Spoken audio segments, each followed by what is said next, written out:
Já já você vai assistir o episódio de hoje do Quintas Intenções, mas agora eu preciso te dar um recado. A campanha eleitoral está a todo vapor e eu sou candidata a vereadora aqui na cidade do Rio de Janeiro, como você já sabe. Pois é, a gente pode até fazer uma campanha eleitoral com pouco dinheiro, mas sem dinheiro infelizmente não dá. E eu conto com o seu apoio para contribuir com o nosso financiamento coletivo. Basta apontar a câmera do seu celular pro QR Code que vai aparecer aqui do lado e com qualquer valor a partir de R$10, só R$10, você ajuda a gente a levar a nossa mensagem para cada vez mais pessoas. Se você acredita, como eu, num Rio transparente e de oportunidades para todos, contribui comigo. Eu conto com seu apoio.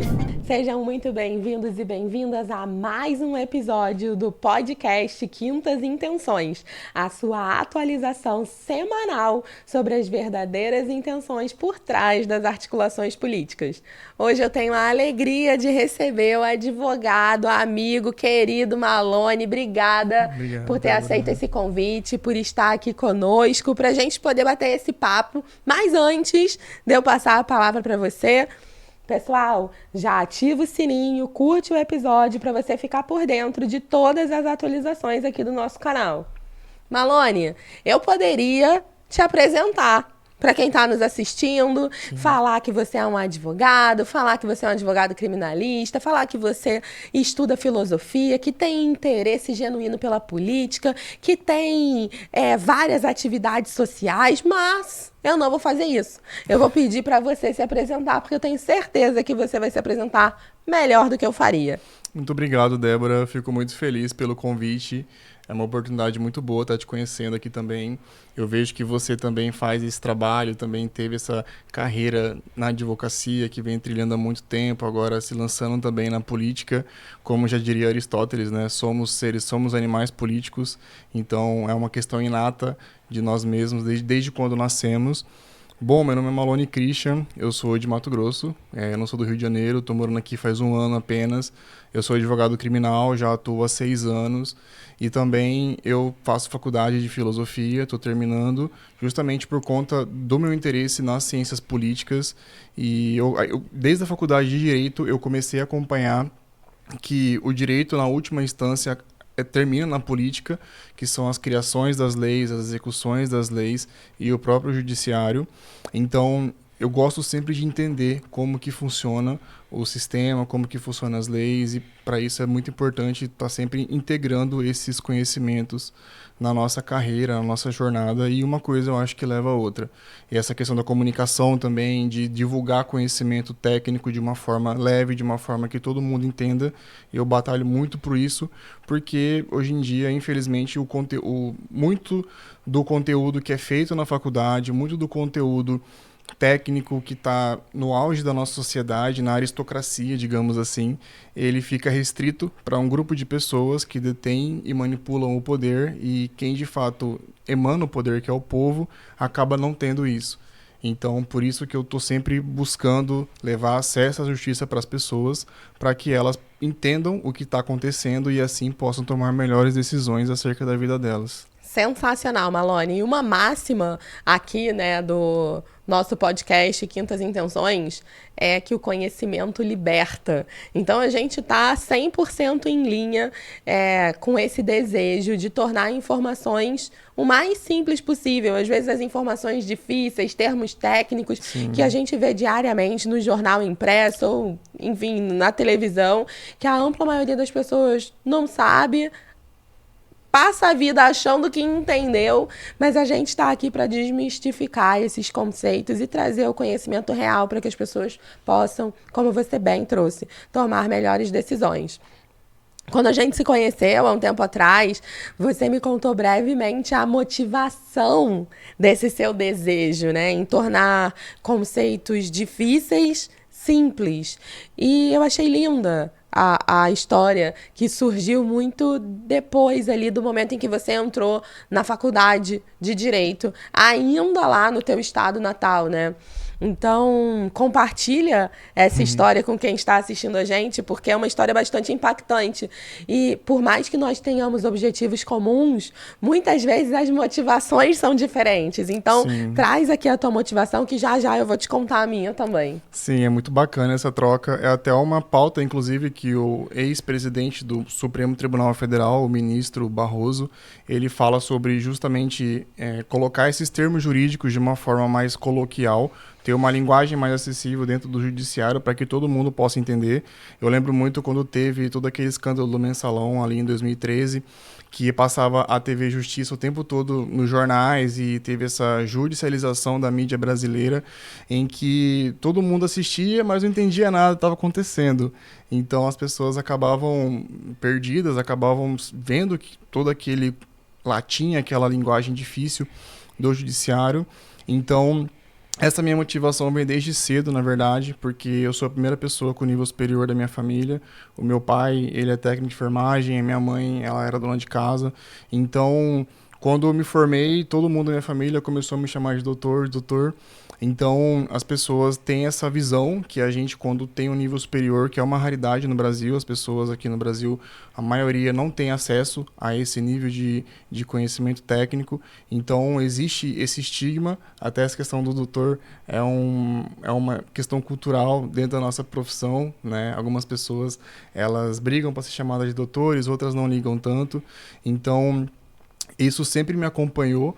E quando chegava nos locais, mesmo durante a faculdade, para uma família, para uma pessoa que prestava algum serviço para mim, seja um pedreiro, seja um mecânico, ele perguntava: o senhor que estuda naquele lugar e tudo mais, o que o senhor acha dessa decisão desse ministro? Por que tal coisa aconteceu? O que aconteceu assim? E ali eu gostava de explicar muito isso. Logo na faculdade, quando eu fazia estágio no fórum da minha cidade, as pessoas vinham e perguntavam: doutor, como está meu processo? Me explica e etc. E eu conseguia explicar para aquela pessoa que não tem nem nível fundamental, aquela pessoa analfabeta, eu conseguia explicar para ela um processo civil, um processo penal. Isso me deixava muito feliz.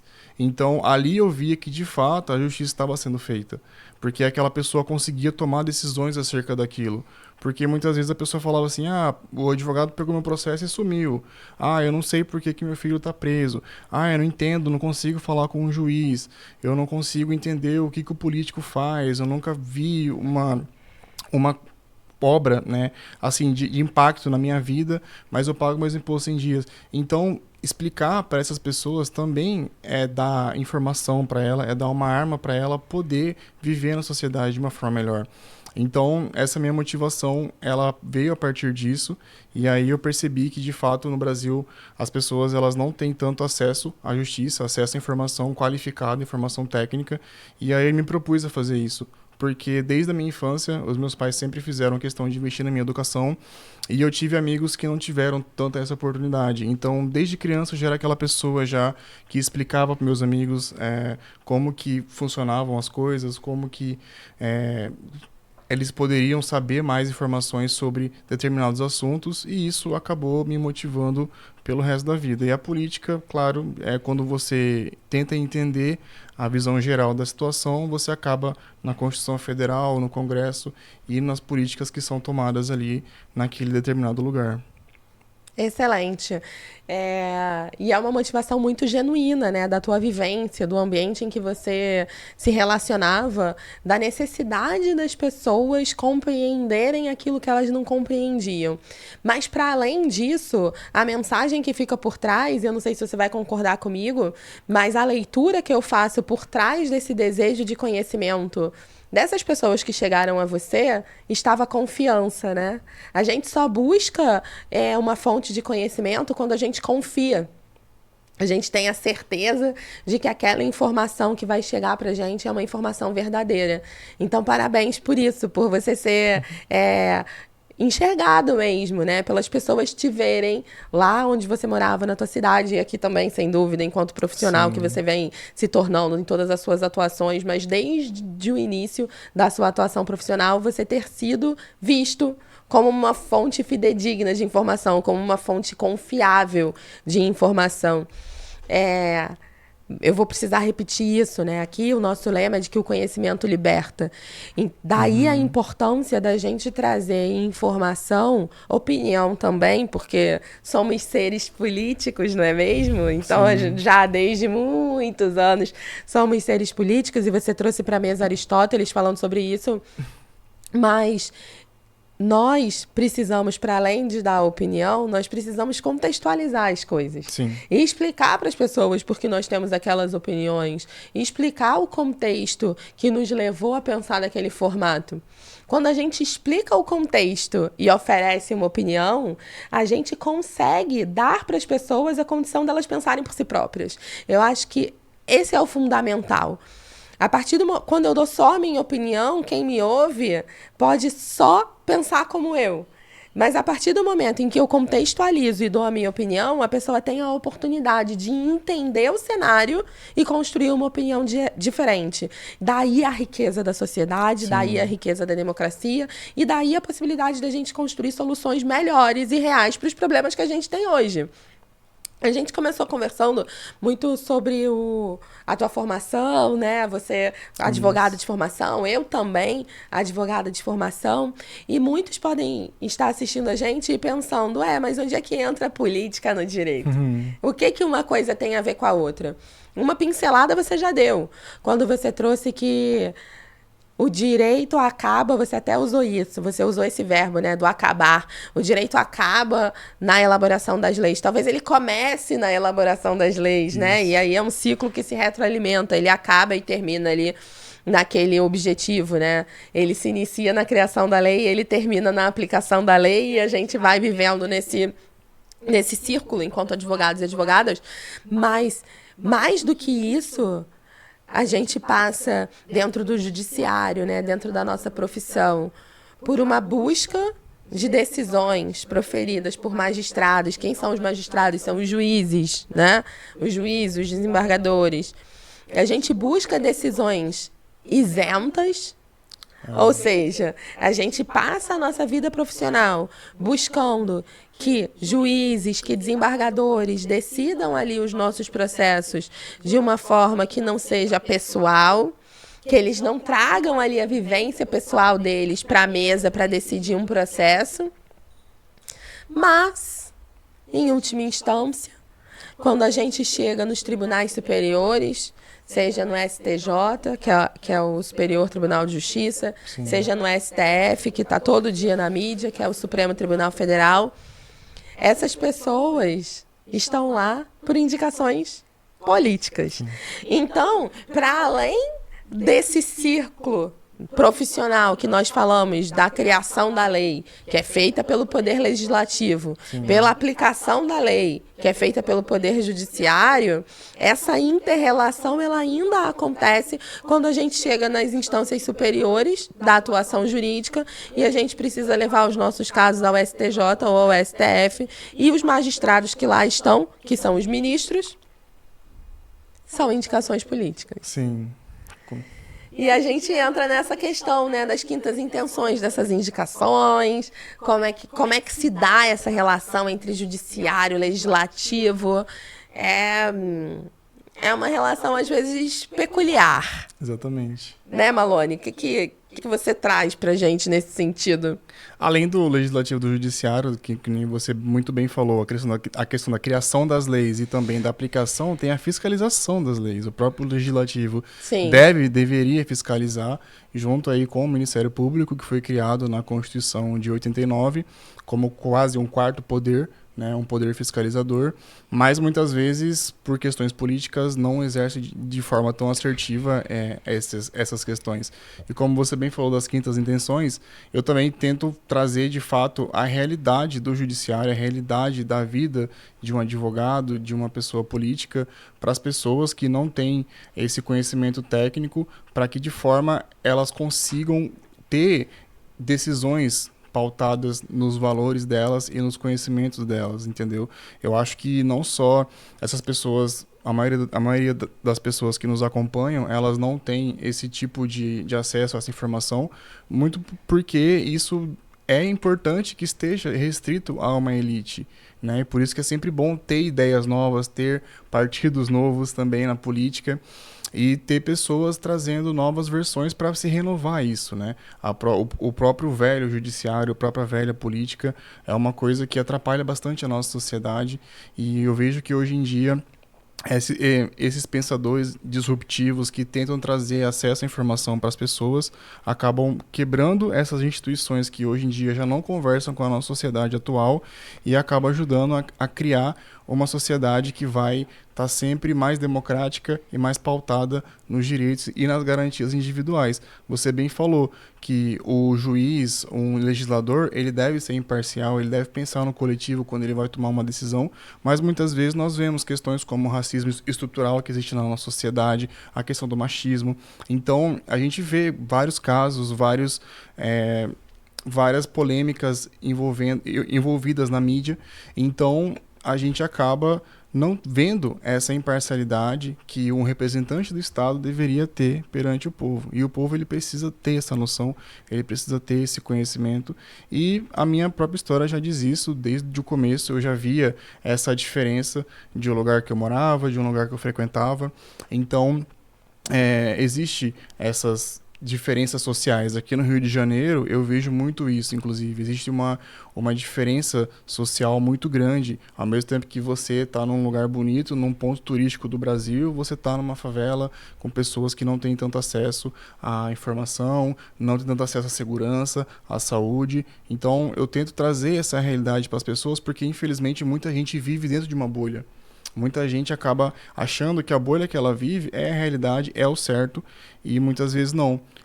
Até na faculdade de filosofia, né, a gente estuda em antropologia a questão da alteridade, a questão da empatia, então até psicologia. Então a gente acaba sendo forçado a se colocar no lugar do outro para poder construir conhecimento.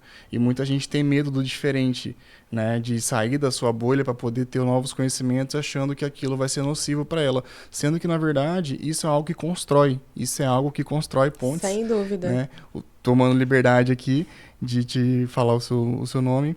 Então, isso ajuda a gente a ter essa intenção de quais são as reais intenções dessas pessoas que nos representam e muitas vezes estão muito distantes da gente, né? Infelizmente. Não deveria ser assim, né, Malônia? 2 pontos aqui da tua fala que eu quero trazer pra gente dar continuidade ao nosso bate-papo. Um é sobre esse distanciamento, né, a criação das bolhas, e algumas pessoas acreditarem que a bolha na qual elas vivem é a única realidade. Existem outras realidades para além da nossa, né? Muitas. São muitas as realidades. E penso eu que a gente vive um cenário tão diverso que é até desafiador a gente estabelecer que uma determinada realidade é a certa e a outra não é. É lógico, né, que quando a gente esbarra em parâmetros legais, uma realidade que está cometendo um crime, é lógico que ela é errada. Mas se a gente não esbarra em parâmetros legais, é desafiador demais a gente dizer que essa realidade é melhor do que a outra, que essa realidade é a certa e a outra é errada. Mas, como você bem pontuou, né, esses conhecimentos diversos é que vão produzir melhores soluções, inclusive para a nossa cidade. E um outro ponto que você colocou sobre as desigualdades do Rio de Janeiro, né? Sobre estar num ponto turístico nacional, porque o Rio de Janeiro é a capital nacional, né, do turismo aqui no Brasil e é reconhecida internacionalmente como uma das cidades mais belas do mundo e, sem sombra de dúvidas, é. Mas ainda assim a gente vive numa realidade em que mesmo dentro desses ambientes a gente se depara com uma desigualdade enorme. Sim. E aí, aproveitando que você não é um carioca, mas você está carioca, digamos assim, comparativamente com a cidade em que você morava, essas realidades são muito diversas? Olha, é bem diferente, sim. A questão da Qual era a cidade que você morava mesmo, Alane? Eu morava em Cuiabá, Mato Grosso. Tá, na capital, então. Isso, na capital de Mato Grosso, em Cuiabá, foi lá que eu cresci. Eu nasci no interior de Mato Grosso, em Colíder, e aí eu me mudei quando eu tinha uns 4 anos de idade. E cresceu em Cuiabá, na cresci capital. em Cuiabá, Então Mato você também Grosso. estava numa capital, né? Aqui a gente tá no Rio de Janeiro capital, você estava numa outra capital. Sim. São regiões diferentes do país, né? A Sim. gente tá numa capital do Sudeste, você estava numa capital do Centro-Oeste. Isso. Mas, assim, você foi muito claro na sua pontuação sobre a desigualdade em pontos geográficos do Rio, né? Que o mesmo ambiente, isso. habita e faz a convivência entre pessoas de realidades muito diversas. Em Cuiabá, então, não era assim? O que você pontua de diferente? Não, a visão lá é completamente menor, né? É uma cidade menor, estamos falando da cidade aí de, hoje em dia, 600, 700 mil habitantes. E completamente diferente de uma metrópole como é o Rio de Janeiro. E, além disso, o Rio de Janeiro é uma cidade historicamente desigual, né? A gente pode trazer aqui, por exemplo, a questão que teve da revolta das vacinas no começo do século XX. Então, é uma cidade historicamente marcada por lutas, por desigualdades e por esses preconceitos também sociais que existem aqui. E aqui a desigualdade social, ela não existe, ela é mostrada na sua cara o tempo todo. Ao mesmo tempo que você está num lugar, tem uma pessoa pedindo ajuda, tem uma pessoa em situação de rua. Inclusive, eu gosto de participar de projetos sociais que ajudam pessoas em situação de rua. Justamente por isso, quando você conversa com as pessoas acabam trazendo uma grande bagagem para você, para sua vida. Muitas vezes a gente acha que a gente tem muitos problemas, mas a gente vê uma pessoa que está numa situação de vulnerabilidade muito alta e tem uma resiliência muito grande, consegue lidar muito bem com isso, e isso é muito interessante. E trazendo isso para a advocacia e também para a política, muitas vezes a gente tem que trabalhar muito a nossa saúde mental, é uma bandeira que eu levanto. Nossa saúde mental, nossa saúde emocional é extremamente importante, sem ela a gente não consegue fazer nada. Então, aqui no Rio de Janeiro, isso é mostrado o tempo todo, né? Até quando eu vim pra cá, meus familiares falam, poxa, você é um advogado e vai pro Rio de Janeiro, toma cuidado e tudo mais. E, de fato, aqui é uma cidade cosmopolita, aqui tem uma das 7 maravilhas do mundo, então tem muita discrepância entre as pessoas. E eu queria aproveitar para te perguntar como que foi para você se tornar advogada e agora tá vindo como pré-candidata a vereadora do Rio, querer transformar de fato a realidade das pessoas aqui. Me conta um pouquinho como é que foi isso. Boa. E assim a gente inverte o papel entre entrevistador e entrevistado no Pod Quintas Intenções. Mas é isso mesmo, aqui é um bate-papo aberto, livre, em que a gente pode conversar sobre todos os assuntos. Vou responder a sua pergunta com base em alguns trechos da sua fala anterior. Você comentou que quando você disse para os seus familiares e amigos em Cuiabá que você estava vindo para o Rio de Janeiro, as pessoas disseram para você, Malone, toma cuidado. E aí, em que pese nós sejamos uma cidade linda, em que as pessoas querem sim e desejam passar férias, e até brinco, né? Eu moro onde as pessoas querem passar férias. Sim. É uma cidade nacionalmente vista como insegura. As pessoas têm medo de estar aqui. Todos os dias a gente perde população. A gente tem cariocas que estão se mudando para o interior do estado em busca de uma vida com um pouco mais de sensação de segurança. A gente tem cariocas que estão se mudando para outros estados do Brasil. A gente tem cariocas que estão saindo do Brasil, buscando outras realidades. Então, de fato, a segurança pública é um enorme desafio na nossa cidade e que, infelizmente, não é encarada diretamente como uma responsabilidade do município. Pelo menos não é pelo nosso atual prefeito. Então, fica aqui já esse ponto de observação aqui, uma provocação de por que a segurança pública na nossa cidade não é encarada tão bem como um problema que pode ser resolvido, que pode ser minimizado com uma atuação efetiva do município. Então, essa é uma provocação para que a gente reflita e para que a gente pense. Não é verdade que a segurança pública é só a atribuição dos estados e da União Federal. Isso não é verdade. Os municípios podem e devem atuar para fornecer sensação de segurança para a sua população. E aí, dentro dessa lógica, e também em linha com o que você falou antes, né, das suas motivações, de tornar conceitos difíceis, conceitos simples, de você ser procurado pelas pessoas na cidade em que você morava. Isso também aconteceu comigo. Eu também comecei ao longo dos anos a ser procurada por pessoas do meu convívio como um ponto de referência de informação, um ponto de referência de uma opinião. As pessoas começavam a esperar para falar comigo: Débora, eu vi uma determinada informação no jornal e eu ia mesmo falar com você, eu queria que você me explicasse isso porque eu não entendi. E eu comecei a ser vista por essas pessoas como um ponto de referência de informação coerente. E principalmente uma informação isenta. E aí eu vou falar sobre um ponto que para mim é muito caro. É lógico que eu tenho as minhas próprias opiniões. É lógico que eu tenho as minhas próprias convicções.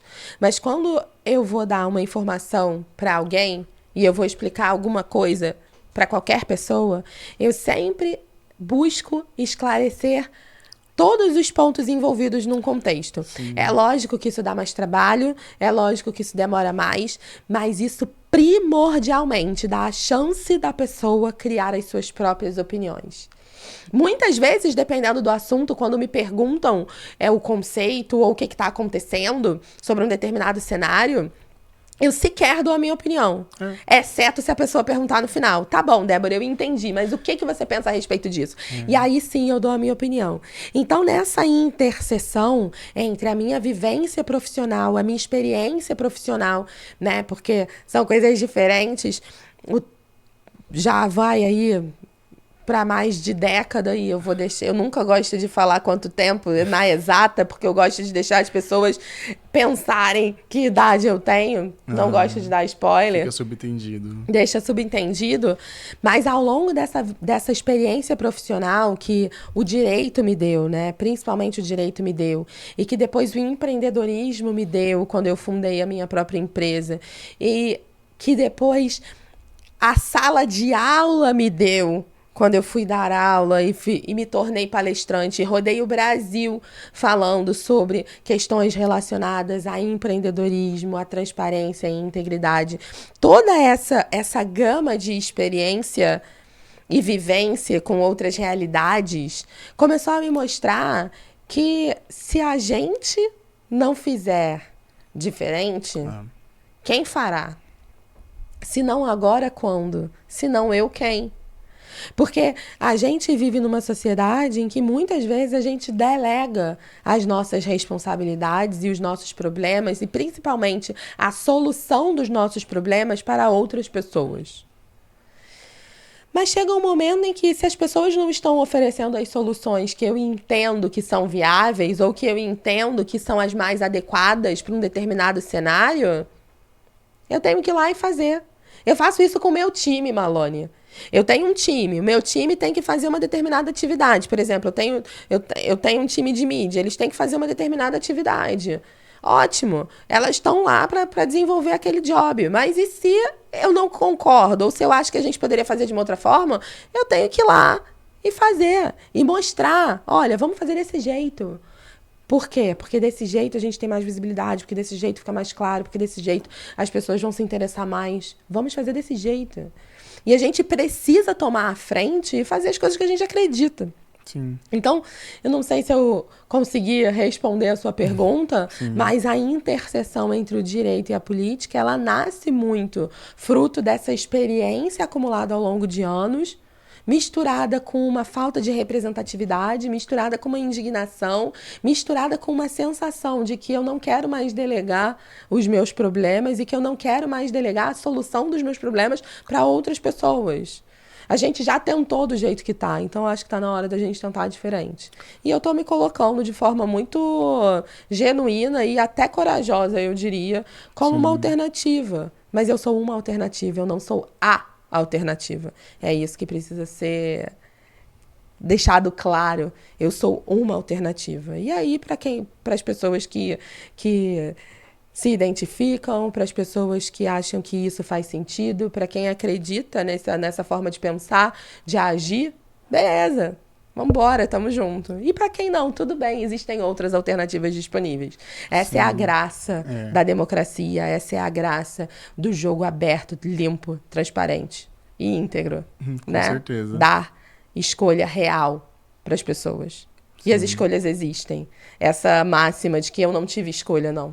A gente tem escolha. Sim, todo mundo tem escolha. Enquanto você falava, eu lembrei, no meu primeiro semestre de Direito, meu professor falou isso, falou, olha, daqui pra frente, vocês são formadores de opinião. Então, com esses estudos, né, como eu diria Peter Parker, com grandes poderes e grandes responsabilidades, então é muito bacana você trazer isso, você é uma mulher se lançando na política, eu admiro bastante isso. Você sabe que é a segunda vez hoje que eu escuto o Homem-Aranha, hein? Ah, é? Que legal. Não, mas é de fato. É a segunda vez hoje que falam do Peter Parker pra mim. A gente tá discutindo poder, a gente tá discutindo direito, a gente tá discutindo política, de fato, vem à tona e é para mostrar justamente para as pessoas que o poder, que justamente essas decisões que as pessoas acham muito inatingíveis, inalcançáveis, elas estão ao acesso de todo mundo. Só que muitas vezes esse acesso ele é tirado propositalmente para ficar na mão de pequenos grupos de pessoas que chegaram ao poder e querem se perpetuar ali, sabe? Você estava falando também essa questão da criação das leis e tudo mais. O direito, ele tem 7 fontes, não é só a lei. Tem os princípios, os costumes. Então, toda essa elaboração social, a gente precisa analisar e precisa fiscalizar, precisa cobrar para estar atento disso. E com certeza também, os meandros políticos, eles são dificultados, eles não são transparentes, isso de uma forma proposital. Então, eu queria até aproveitar para te perguntar como que, nessa linha, você entende que é possível fazer uma mudança, é possível transformar, de fato, a política para fazer alguns projetos a longo prazo, porque hoje a nossa sociedade mudou com as redes sociais, com a internet, com acesso à informação, com mais pessoas comunicando. Antigamente você só tinha 3, 4 canais de televisão para você assistir, você não tinha tanta opção. Agora a gente tem centenas, entretenimento, né? Fonte de conteúdo confiável, pessoas técnicas. Então, cada vez mais que tiver pessoas, cada vez mais que a gente trouxer as pessoas para esse debate, é mais importante. Então, explica um pouquinho para a gente como que a gente consegue entender, né, essa política na prática, né? É desafiador, né? Porque eu levaria horas para responder essa pergunta. Mas, sintetizando, eu vou levantar 3 pontos. Ponto número 1, não existe salvador da pátria. Então, não tem como resolver problemas difíceis com soluções fáceis que são tiradas da cartola como uma pílula mágica que, se você tomar com um pequeno gole d'água, estará tudo resolvido. Isso não existe. Não existe salvador da pátria. Em nenhuma esfera. Nem no município, nem no estado, nem no âmbito federal. Não existe salvador da pátria. Esse é o primeiro ponto. A partir do momento que a gente tem isso muito claro na nossa mente, a gente vai para o segundo ponto extremamente relevante para responder a sua colocação, que é como a gente vai promover transparência num ambiente que não é transparente. E que, por outro lado, é um ambiente que está completamente rodeado por redes sociais, em que todas as pessoas quase têm um celular, e a partir do momento que essas pessoas têm um celular, elas colocam informação em tempo real nas redes sociais. Chega quase a ser um antônimo, né? Chega quase a ser uma contradição. O fato de você não ter transparência num ambiente onde todo mundo tem um celular e pode gravar o que está acontecendo e jogar na rede social. Pois bem, você já respondeu essa pergunta quando você disse que a falta de transparência é intencional. E a falta de transparência é intencional, porque se você lida com alguém que não sabe de um determinado assunto, você consegue manipular os resultados daquilo. Para além de manipular os resultados, você consegue manipular as opiniões. Você consegue manipular as necessidades. E aqui eu estou usando manipular sem nenhum sinônimo de de ilícito. Eu só estou usando o verbo manipular. Por quê? Porque se alguém não sabe, essa pessoa vai aceitar o que você disser como se verdade fosse. Sim. Trazer transparência é uma necessidade, um exercício diário que a gente tem que praticar no início por nós mesmos. Então, o quanto nós somos transparentes na nossa vida, o quanto nós somos transparentes sendo empreendedores, por exemplo, para quem tem os próprios negócios, o quanto nós somos transparentes sendo funcionários, para quem é funcionário de alguma empresa, o quanto nós somos transparentes sendo servidores públicos, para quem é servidor público, para quem é agente público, o quanto nós somos transparentes no exercício das nossas atividades profissionais, o quanto nós somos transparentes no exercício das nossas atividades afetivas, emocionais. Então, o primeiro ponto é de que não existe o salvador da pátria, o segundo ponto é olhar para dentro. Será que eu sou e eu represento e eu ajo com a transparência que eu gostaria que tivessem comigo? Uhum. O quanto eu sou transparente com as pessoas para exigir essa transparência delas? Esse é o primeiro ponto. Eu realmente acredito que cada um de nós é um agente de transformação. E a transformação começa primeiro por nós. Ah, Débora, mas isso é balela, isso é chato, isso é papo de coach. Pode falar o que quiser. Quando a gente muda, o entorno muda. Sim. Não tem como ser diferente. Isso é uma máxima, isso é uma realidade. E o terceiro ponto é agir sempre alinhada com propósitos e valores. De quem? Os meus. A partir do momento que todas as nossas ações, que eu faço o gerenciamento das minhas atitudes, alinhadas com os meus valores, com os meus princípios, que você age dessa forma, que as pessoas agem dessa forma, fica mais difícil flexibilizar certas tomadas de decisão. Então, se eu ajo de uma forma alinhada com os meus valores, que são respeito, são ética, transparência, família, esses são alguns dos meus valores.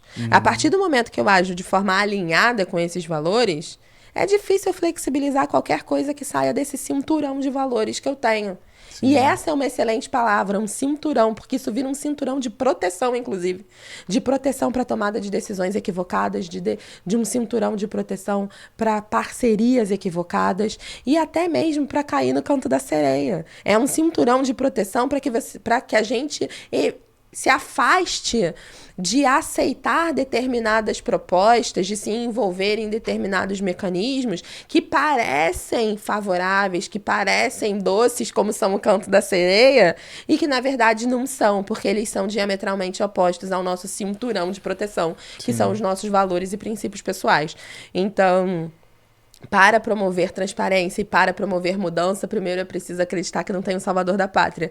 Depois é preciso avaliar se você se você age, se você representa esse cenário que você gostaria de ter. E se essa segunda resposta for sim, é se proteger atrás do seu cinturão de valores para não flexibilizar as suas decisões, os seus caminhos, aderindo a valores que não são seus e que depois vão trazer consequências nefastas para a própria vida.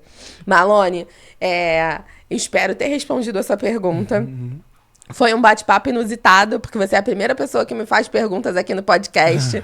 Então, mas eu super gostei, achei ótimo. Acho que a gente pode repetir, trocar outras ideias, porque afinal de contas, você tem essa formação para além de jurídica, filosófica, né, e com base na ciência política. A gente está num ano eleitoral e vai ser bacana a gente te receber aqui num outro momento, de repente, para conversar sobre quais são, de fato, as atribuições dos vereadores, né? Quais são, de fato, as atribuições dos prefeitos, porque, afinal de contas, estamos em ano de eleições municipais e são esses os cargos que estão em jogo. Então, para a gente entender as atribuições de cada um, o que efetivamente a gente pode esperar, o que efetivamente a gente pode cobrar, e aquilo que, quando a gente ouvir, não é nada além do que o canto da sereia. Exatamente. Então vai ser um prazer te receber aqui de novo. Eu poderia ficar horas batendo esse papo, mas infelizmente a gente tem um tempo limitado.